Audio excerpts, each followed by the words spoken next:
Hi guys, welcome back to ಅಕ್ತಪತಿ channel. So ಎಷ್ಟೊಂದು ದಿನ ಆಮೇಲೆ ವ್ಲಾಗ್ ಶುರು ಮಾಡ್ತಾಯಿದ್ದೀನಿ. ಯಾಕಂತಂದರೆ ನನಗೂ ಪ್ರಿಪ್ರೇಟರಿ ಎಕ್ಸಾಮ್ಸ್ ಇತ್ತು. ಆಮೇಲೆ ಅಮ್ಮ ಕೂಡ ಕುಂಭಮೇಳಕ್ಕೆ ಹೋಗಿದ್ದರು. ಸೊ ಕುಂಭಮೇಳ ವೀಡಿಯೋಸ್ ಬೇಕಂದರೆ ಕಮೆಂಟ್ಸ್ ಮಾಡಿ, ಅದನ್ನು ಕೂಡ ಹಾಕ್ತೀನಿ. ಆ ವ್ಲಾಗ್ ಕೂಡ ಹಾಕ್ತೀನಿ. ಸೊ ಇವತ್ತು ನಮ್ಮ ಇನ್ನೊಂದು ಅಜ್ಜಿ ಕೂಡ ಬಂದಿದ್ದಾರೆ, ರಾಮಮಣಿ ಅಜ್ಜಿ ಕೂಡ ಬಂದಿದ್ದಾರೆ, ಮಾಧವಮ್ಮ ಅಜ್ಜಿ ಕೂಡ ಇದ್ದಾರೆ. ಸೊ ಅವರೆಲ್ಲ ಚಟ್ನಿ, ಅದೇ ಚಟ್ನಿ ಖಾರದ ಪುಡಿ ಮಾಡ್ತಾ ಇದ್ದಾರೆ. ಸೊ ಆ ಖಾರದ ಪುಡಿನ ಹೆಂಗೆ ಮಾಡೋದು ಅಂತ ಹೇಳ್ಕೊಡ್ತಾರೆ. ಸೊ ನಥಿಂಗ್ ಸ್ಪೆಷಲ್, ಅದೊಂದೇ ಸ್ಪೆಷಲ್. ಇಲ್ಲಾಂದರೆ it's a daily vlog. So ಹೆಂಗೆ ಮಾಡೋದು, ಹೆಂಗೆ ಹೋಗುತ್ತೆ ಅಂತ ನೋಡೋಣ. So let's go.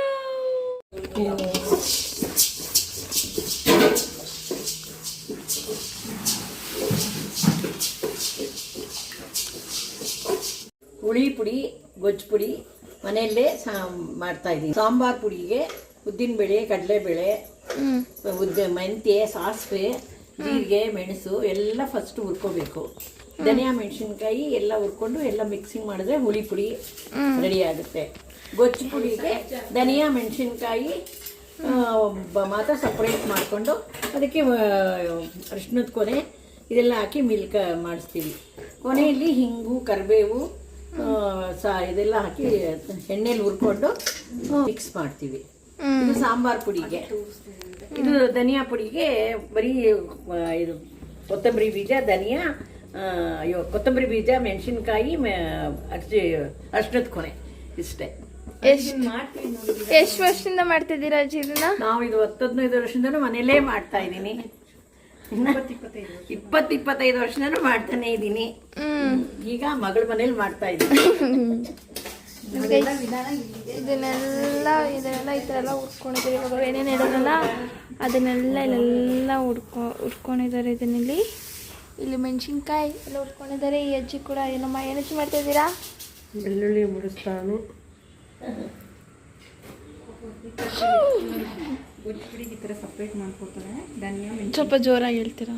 ಗೊಜ್ಜುಪಿಡಿಗೆ ಈ ಥರ ಸಪ್ರೇಟ್ ಮಾಡಿದ್ದಾರೆ. ಬಾಡಿಗೆ ಮೆಣಸಿನ್ಕಾಯಿ, ಮಣ್ಕಟ್ ಮೆಣಸಿನ್ಕಾಯಿ, ಮತ್ತು ಇನ್ನೊಂದು ಯಾವುದಮ್ಮ ಖಾರದ ಮೆಣಸಿನ್ಕಾಯಿ, ಧನಿಯಾ ಹುರಿದ್ಬಿಟ್ಟು ಇದನ್ನು ಸಪ್ರೇಟಾಗಿ ಇದು ಗೊಜ್ಜು ಪುಡಿಗೆ.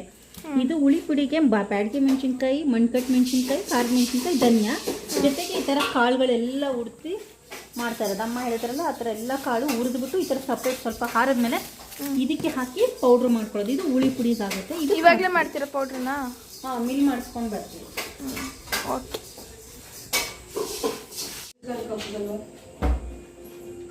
ಹೇಳಿ ಅಜ್ಜಿ. ಇದು ಸಾಂಬಾರ್ ಪುಡಿ. ಇದಕ್ಕೆ ಧನಿಯಾ, ಮೆಣಸಿನ್ಕಾಯಿ, ಉದ್ದಿನಬೇಳೆ, ಕಡಲೆಬೇಳೆ, ಸಾಸಿವೆ, ಮೆಣಸು, ಮೆಂತ್ಯ, ಜೀರಿಗೆ, ಅರಿಶಿಣದ ಕೊನೆ, ಕರಿಬೇವಿನ ಸೊಪ್ಪು, ಹಿಂಗು. ಇದು ಸಾಂಬಾರ್ ಪುಡಿ. ಇದು ಧನಿಯಾ, ಮೆಣಸಿನ್ಕಾಯಿ, ಮಸಾಲೆ ಗೊಜ್ಜು ಪುಡಿ. ಇದು ಬರೀ ಧನಿಯಾ, 3 ಥರ ಮೆಣಸಿನ್ಕಾಯಿ, ಬ್ಯಾಡಗಿ, ಗುಂಟೂರು, ಮೆಣಕಟ್ಟು, ಧನಿಯಾ, ಅರಿಶಿಣದ ಕೊನೆ, ಇದಿಷ್ಟು ಮಾತ್ರ ಗೊಜ್ಜಿನ ಪುಡಿ. ಇದಿಷ್ಟು ಸಾಂಬಾರ್ ಪುಡಿ ರೆಡಿ ಮಾಡಿರೋದು 1 kg. ಇವಾಗ ಮಿಲ್ಕ್ ತಗೊಂಡೋಗ್ಬೇಕಾ? ಈಗ ಮಿಲ್ಕ್ ತಗೊಂಡೋಗಿ ಮಿಲ್ ಮಾಡಿಸ್ಕೊಂಬಂದು ಟೇಸ್ಟ್ ನೋಡಿ. ಓಕೆ. ನೀವೇನಮ್ಮ ಮಾಡ್ತಾ ಇದ್ದೀರಾ? ನಾವು ಚಿಕನ್ ಚಾಪ್ ಪೀಸ್ ಸಾರು, ಮಟನ್ ಸಾರು ಮತ್ತು ಕೈಮಾ ಉಂಡೆ. ಅದನ್ನ ಹೆಂಗೆ ಮಾಡೋಂತ ಹೇಳ್ಕೊಟ್ಬಿಡ್ತೀರಾ? ಅದು ನಾವು ಇದು ಚಿಕನ್ ಚಾಪ್ ಪೀಸ್ಗೆ ಚಿಕನ್ 1 kg ತಗೊಂಡಿದ್ದೀವಿ. ಇದಕ್ಕೆ 2 ಟೊಮೆಟೊ, ಈರುಳ್ಳಿ, ಮೆಣಸಿನ್ಕಾಯಿ, ಗ್ರೀನ್ ಚಿಲ್ಲಿ, ಹಸಿಮೆಣಸಿನ್ಕಾಯಿ, ಕೊತ್ತಂಬರಿ ಸೊಪ್ಪು, ಬೆಳ್ಳುಳ್ಳಿ, ಶುಂಠಿ ಮತ್ತು ಮೆಣಸು ಪುಡಿ ಹಾಕಿ ರುಬ್ಕೊಂಡಿದ್ದೀವಿ. ಸೊ ಈಗ ತಪ್ಪಲೆ ಇಟ್ಟಿರೋದು ಎಣ್ಣೆ ಹಾಕಿ ಚಿಕನ್ ತೊಳೆದಿದ್ದು ಅದನ್ನು ಹಾಕ್ಬಿಟ್ಟು ಅರಿಶಿಣದ ಪುಡಿ ಹಾಕಿ ಸ್ವಲ್ಪ ಎಣ್ಣೆಲ್ಲೇ ಫ್ರೈ ಆದಮೇಲೆ ಖಾರ ಹಾಕ್ಬಿಟ್ಟು ಉಪ್ಪು ಹಾಕಿ ಕುದಿಸೋದು ಅಷ್ಟೇ. ಚಿಕನ್ ಚಾಪ್ ಮಾಡಬೇಕಾದ್ರೆ ತೋರಿಸ್ತೀವಿ. ಓಕೆ. ಈಗ ಮಟನ್ ಸಾರಿಗೆ ಫಸ್ಟು ಇದಕ್ಕೆ ನಾವು ಈರುಳ್ಳಿ, ಕೊತ್ತಂಬರಿ ಸೊಪ್ಪು, ಬೆಳ್ಳುಳ್ಳಿ, ಶುಂಠಿ, ಆಮೇಲೆ ಇದು ಹಾಕಿದ್ವಿ. ಅಷ್ಟು ಹಾಕ್ಕೊಂಡು ರುಬ್ಕೊಂಡು ತೆಗೆದಿಟ್ಕೊಂಡಿದ್ದೀವಿ. ಇದು ಕೈಮಾ ಉಂಡೆಗೆ. ಇದು ಬಂದು ಮತ್ತೆ ಅದಕ್ಕೇ ಟೊಮೆಟೊ ಹಾಕಿ ರುಬ್ಬಿಟ್ಕೊಂಡಿದ್ದೀವಿ. ಸೊ ಇದನ್ನು ಅಷ್ಟೇ ಮಟನ್ ತೊಳೆದ್ಬಿಟ್ಟು ಈ ಖಾರ ಹಾಕಿ 2 ಸಲ ಕೂಗಿಸ್ಬಿಟ್ಟು ಮತ್ತೆ ತೆಂಗಿನಕಾಯಿ, ಉರ್ಗಡ್ಲೆ ಹಾಕಿ ಆಮೇಲೆ ಸಾರ ಹಾಕ್ತೀವಿ. ಸೊ ಕೈಮಾ ಉಂಡೆ ಹೇಗೆ ಅಂತ ಆಮೇಲೆ 200 grams ಅಷ್ಟು ಆಯಿಲ್ ಹಾಕಿದ್ದೀವಿ. ಆಮೇಲೆ ಚಿಕನ್ ವಾಶ್ ಮಾಡಿ 3 ಸಲ ಹಾಕ್ಬಿಟ್ಟು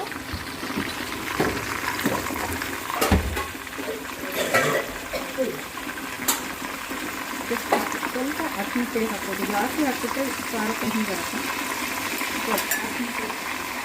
ಏನು ಕಷ್ಟ ಅರ್ಶಿನ ಅಂದರೆ ಏನೇನು ಹಾಕಿದ್ದು ಹಾಕಿದ್ದು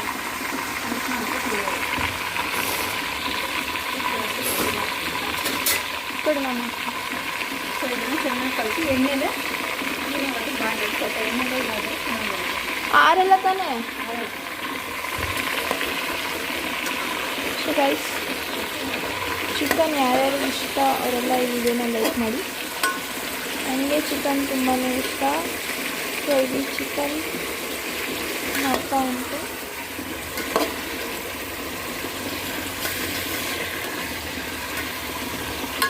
ಆ್ಯಕ್ಚುಲಿ ಅಷ್ಟು ಮನೇಲಿ ಇರ್ತಕ್ಕಂಥದ್ದು ಅಂತಂದರೆ ವಾಸನೆ ಕೂಡ ಬರಬಾರ್ದು ಅಂತ. ಸೊ ಅದನ್ನು ನೀಟಾಗಿ ಇವಾಗ ಫ್ರೈ ಮಾಡ್ಕೊತಾ ಇದ್ದೀನಿ.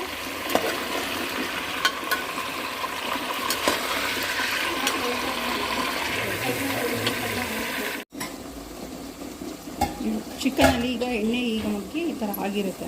ಸೊ ಎಣ್ಣೆಲಿ ಬಾಡಿ ಈ ಥರ ಚಿಕನ್ ಪೂರ್ತಿ ಕಲರ್ ಚೇಂಜ್ ಆಗುತ್ತೆ. ಸೊ ಇವಾಗ ನಾವು ಅದಕ್ಕೆ ಖಾರ ಹಾಕ್ತಾ ಇದ್ದೀವಿ, ರುಬ್ಕೊಂಡಿದ್ದ ಖಾರ ಎಲ್ಲ. ಇದಕ್ಕೆ ಆವಾಗಲೇ ಹೇಳ್ದಂಗೆ ಹಸಿಮೆಣಸಿನ್ಕಾಯಿ, ಕೊತ್ತಂಬರಿ ಸೊಪ್ಪು, ಈರುಳ್ಳಿ, ಟೊಮೆಟೊ, ಬೆಳ್ಳುಳ್ಳಿ, ಶುಂಠಿ ಪೌಡರು ಎಲ್ಲ ಹಾಕಿ, ಮೆಣಸು ಪೌಡರ್ ಇಷ್ಟು ಹಾಕಿ ರುಬ್ಕೊಂಡಿದ್ವಿ. ಸೊ ಅದಷ್ಟನ್ನು ಹಾಕಿ ಇದಕ್ಕೆ ನೀರು ನಿಮ್ಗೆ ಎಷ್ಟು ಬೇಕೋ ಅಷ್ಟು ನೀರು ಹಾಕೊಂಡು ಉಪ್ಪು ಹಾಕೋದು ಚಾಪ್ಟಿ ಸರ್ ರೆಡಿ. ಸೊ ಗೈಸ್, ನಾನು ಅದನ್ನು ಕಲಿಸ್ತಾ ಇದ್ದೀನಿ. ನಾನು ಇಲ್ಲಿ ಇರ್ತೀನಿ, ಹಿಂಗೆ ಸ್ಪೀಕರಲ್ಲಿ ಕೇಳಿಸುತ್ತೆ, ಅಮ್ಮಂಗೆ ಅಲ್ಲಿ ಕೇಳಿಸಲ್ಲ. ಅದಕ್ಕೆ ನಾನು ಜೋರಾಗಿ ಮಾತಾಡಿ ಎಂದಿದ್ದು. ಓಹೋ, ಸೊಸೆಂಗೆ ಸಪೋರ್ಟ್ ಮಾಡ್ಕೊಂಬಂದ್ಬಿಡ್ತಾರೆ. ಸೊ ಗೈಸ್, ಇದನ್ನು ನೀಟಾಗಿ ಕಲಿಸ್ಕೊಬೇಕು. ಟೇಸ್ಟ್ ಮಾತ್ರ ತುಂಬ ಅಂದರೆ ತುಂಬಾ ಚೆನ್ನಾಗಿ ಬರುತ್ತೆ. ಸೊ ನೀಟಾಗಿ ಇದನ್ನು ಕಲಿಸ್ಕೊಂಡ್ರೆ ನೀರು ಹಾಕ್ಕೊಂಡು ಇದು ಬೇಯೋ ತನಕ ಇದನ್ನು ಕುದಿಸ್ಬಿಟ್ರೆ ಚಿಕನ್ನ ಮತ್ತು ಸಾರನ್ನ, ಚಾಪಿ ಸಾರು ಟೇಸ್ಟಿಯಾಗಿ ರೆಡಿಯಾಗಿರುತ್ತೆ ನೋಡಿ. ಹಾಕಮ್ಮ. ಬೇಸ್ ನೀರು ಹಾಕಿದ್ರು ಆಮೇಲೆ ನಾನು ಗ್ರೇವಿ ಥರ ತಿಂತೀನಿ, ನಾವು ಸಾಂಬಾರು ಥರ ತಿನ್ನಲ್ಲ. ಒಂದೇ ಬರೀ ಎಡೆ ಹೊತ್ತಿಗೆ ನಾವು ಖಾಲಿ ಮಾಡ್ಬಿಡ್ತೀವಿ, ಮತ್ತೆ ಫ್ರಿಜ್ ಗಿಡದಲ್ಲಿ ಇಟ್ಕೊಂಡು ತಿನ್ನಲ್ಲ. ಸೊ ಅದರಿಂದ ಜಾಸ್ತಿ ನೀರು ಹಾಕಲ್ಲ. ಇವಾಗ ಏನು ನೀರು ಹಾಕಿದ್ದೀವಿ ಅದು ಚೆನ್ನಾಗಿ ಕುದ್ದು ನೀಟಾಗಿ ಆಗಬೇಕು. ಚಿಕನ್ ಕಾಣಿಸ್ತಾ ನೋಡಿ, ಚಿಕನ್ ಕಾಣುತ್ತೆ.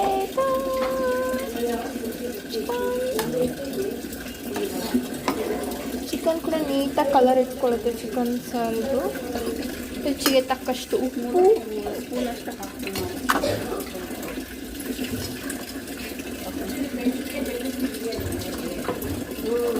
ಉಪ್ಪು ಅದಾದಮೇಲೆ ಹಿಂಗೆ ಕಲಿಸ್ತಾ ಇರಬೇಡಿ. ಐ ಮೀನ್ ಒಂದು 10 minutes ಕಳಿಸ್ಬಿಟ್ಟು ಅದನ್ನು ಬಿಟ್ಬಿಡಿ ಕುದಿಯೋಕ್ಕೆ.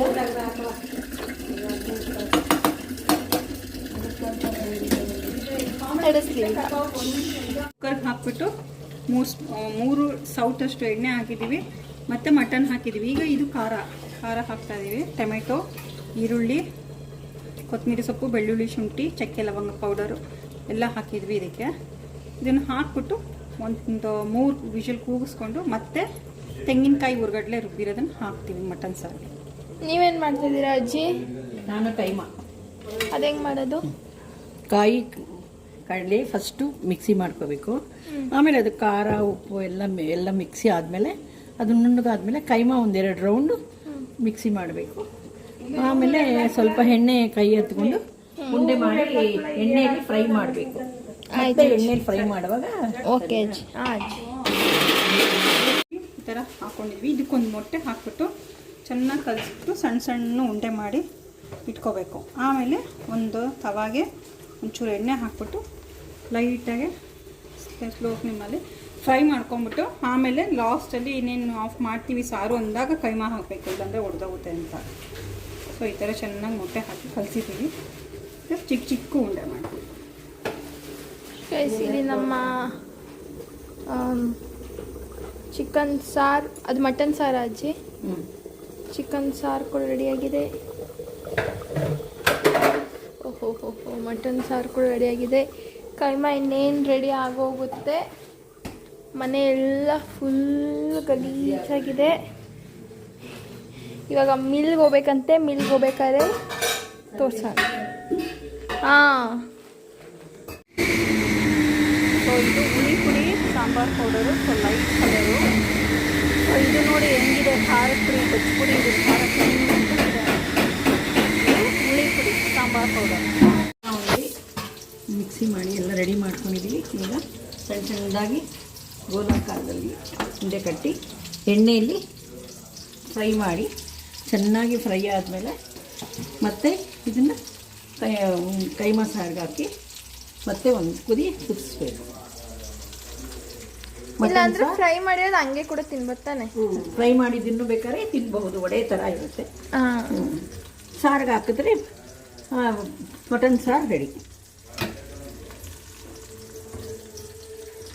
ಎರಡೂ ಥರ ಟೇಸ್ಟ್ ನೋಡಬಹುದು. ಹಾಂ, ನಾನು ತೋರಿಸ್ತೀನಿ ಗೈಸ್ ಹೆಂಗಿರುತ್ತೆ. ಅನ್ನ ಆಗಿದೆಯಾ? ಅನ್ನ ಮಾಡಿ ಗೈಸ್ ನೋಡಿ ಗೈಸ್, ಇದು ಮಟನ್ ಸಾರು. ಏನು ಗೊತ್ತಾಯ್ತಾ, ಎಲ್ಲ ಮಾಡಿ ರೆಡಿ ಮಾಡಿ ಅದನ್ನೇ ಖಾರ ಹಾಕಿ ಮೂಸಲಿ ಕೂಗಿಸ್ಕೊಳ್ಬೇಕು. ಮತ್ತು ಇದು ಉರ್ಗಡ್ಲೆ ಮತ್ತು ತೆಂಗಿನಕಾಯಿ ಹಾಕಿ ರುಬ್ಬಿ ಇಟ್ಕೊಂಡಿರೋದು ಪಚ್ಪಿಂಡಿ. ಸೊ ಅದು 3 ಸಲ ಆದಮೇಲೆ ಇದಕ್ಕೆ ವಿಷಲ್ ಬಿಡಬೇಕು. ಬಿಟ್ಮೇಲೆ ಇದನ್ನು ಹಾಕ್ಬಿಟ್ಟು ಕುದಿಸ್ಕೊಳ್ಳೋದು. ಕುದ್ದಾದ್ಮೇಲೆ ಲಾಸ್ಟ್ 2 ಕುದಿಗೆ ಕೈಮಾ ಉಂಡೆ ಹಾಕೋದು. ಕೂಡ ರೆಡಿ ಆಗಿದೆ. ಇಲ್ಲಿ ಮಟನ್ ಸಾರು ಬಿಸಿ ಬಿಸಿಯಾಗಿ ರೆಡಿಯಾಗಿದೆ. ಕೈಮಾ ಉಂಡೆ ನಾವು ಫ್ರೈ ಮಾಡ್ಕೊಂಡು ಇಲ್ಲೊಂದು ಸ್ವಲ್ಪ ಇದೆ. ಆಮೇಲೆ ಇಲ್ಲಿ ಸಾರು ಕೂಡ 1-2 ಹಾಕಿದ್ದಾರೆ ಅಜ್ಜಿ. ಇದು ಚಿಕನ್ ಸಾರು ಕೂಡ ರೆಡಿಯಾಗಿದೆ. ಆಮೇಲೆ ರೈಸ್ ರೆಡಿಯಾಗಿದೆ. ಆಮೇಲೆ ಕೈಮಾ ಉಂಡೆ ನೋಡಿ ಈ ಥರ ನೀಟಾಗಿ ಫ್ರೈ ಆಗಬೇಕದು. ಸೊ ನಿಂಬೆಹಣ್ಣು ಎಲ್ಲರೂ ಕೂಡ ರೆಡಿ ಆಗಿದೆ. ಎಲ್ಲರೂ ಕೂಡ ಬಂದು ಬೇಕಷ್ಟೇ. ಆಮೇಲೆ ಇಲ್ಲಿ ಖಾರದ ಪುಡಿ ಅವ್ರ ಮಿಲ್ಗೆ ಹೋಗ್ಬಿಟ್ಟು ರೆಡಿ ಮಾಡಿಸ್ಕೊಂಡು ಬಂದಿದ್ದಾರೆ. ಖಾರವಾಗಿರುತ್ತೆ ತಿಂದರೆ. ಸೊ ಇಷ್ಟ ಖಾರದ ಪುಡಿ ಮಾಡುವ ವಿಧಾನ ಮನೇಲಿ ನೀವು ಕೂಡ ಮಾಡಿಕೊಂಡು ಖಾರದ ಪುಡಿ ಹಾಕ್ಕೊಂಡು ತಿನ್ನಿ, ಯಾಕಂದರೆ ಖಾರ ಜಾಸ್ತಿ ಬರುತ್ತೆ. ಸೊ ಇಷ್ಟೇ, ಊಟ ಎಲ್ಲ ಕೂಡ ರೆಡಿಯಾಗಿದೆ. ನೋಡಿ ತಿನ್ಕೊಂಡು ಸಿಗ್ತೀನಿ. ಹಾಯ್ ಗೈಸ್, ನೆನೆ ಹೋಗಿಲ್ಲ ನಮ್ಮ ಅಕ್ಕ ಏನು ಮಾಡಲು. ಸೊ ನಾನಿವತ್ತು ಸುಡು ಮಾಡ್ತೀವಿ. ಸೊ ನಾವು ಇವಾಗ ಎಲ್ಲ ರೆಡಿಯಾಗಿ ಬೆಳಗಿನ ಜಾವ 6 ಗಂಟೆಗೆ ಹೋಗಿದೆ. ಇವಾಗ 8 ಗಂಟೆಗೆ ಮನೆಗೆ ಬಂದೀನಿ. ಸೊ ಇವಾಗ ಸ್ಕೂಲ್ಗೆ ಹೋಗ್ಬೇಕು. ಸೊ ಬನ್ನಿ. 6 ಗಂಟೆಗೆ ಎಲ್ಲೋಗಿದ್ದೆ? ಟ್ಯೂಷನ್ ಎಕ್ಸಾಮ್ ಇಟ್ಟು ಎಲ್ಲ ಇಷ್ಟ ವ್ಲಾಗ್ಗೆ. ಸೊ ಖಾರದ ಪುಡಿ ಚಟ್ನಿ ಪುಡಿ ಹೆಂಗೆ ಮಾಡಿ, ಚಟ್ನಿ ಪುಡಿ ಅಂತೀನಿ, ಗೊಜ್ಜು ಪುಡಿ ಹೆಂಗೆ ಮಾಡೋಂತ ನೋಡಿದ್ರಲ್ಲ. ಸೊ ಇದು ನೀವು ಕೂಡ ಮನೇಲಿ ಟ್ರೈ ಮಾಡಿ. ತುಂಬ ಚೆನ್ನಾಗಿರುತ್ತೆ ಟೇಸ್ಟು. ಲೈಕ್ ಬೇರೆ ಒಂದು ಆಚೆ ಚೆನ್ನಾಗಿರುತ್ತೆ, ಬಟ್ ಮನೇಲಿ ಮಾಡೋದು ಇನ್ನೂ ಹೆಲ್ದಿ ಆಗುತ್ತೆ. ಟ್ರೈ ಮಾಡಿ. ನೀವು ವೆಜ್ ಆಗಿದ್ರೆ I am really sorry mutton ಸಮೇತ ಚಿಕನ್ ಸಾರು ತೋರಿಸೋದಕ್ಕೆ, ಬಟ್ ನಾನ್ ವೆಜ್ ಆಗಿರೋ ಟ್ರೈ ಮಾಡಿ, ತುಂಬ ಚೆನ್ನಾಗಿರುತ್ತೆ. ಆ್ಯಂಡ್ ಈ ವಿಡಿಯೋ 100 ಸಬ್ಸ್ಕ್ರೈಬರ್ಸ್ ಆಗಿತ್ತು. So thank you so much ಯಾರು ಸಬ್ಸ್ಕ್ರೈಬ್ ಮಾಡಿದ್ದೀರಾ. ಯಾರು ಸಬ್ಸ್ಕ್ರೈಬ್ ಮಾಡಿಲ್ಲ ಈಗಲೇ ಹೋಗಿ ಸಬ್ಸ್ಕ್ರೈಬ್ ಮಾಡಿ. Thanks for watching. ಸೊ ಇಷ್ಟೇ.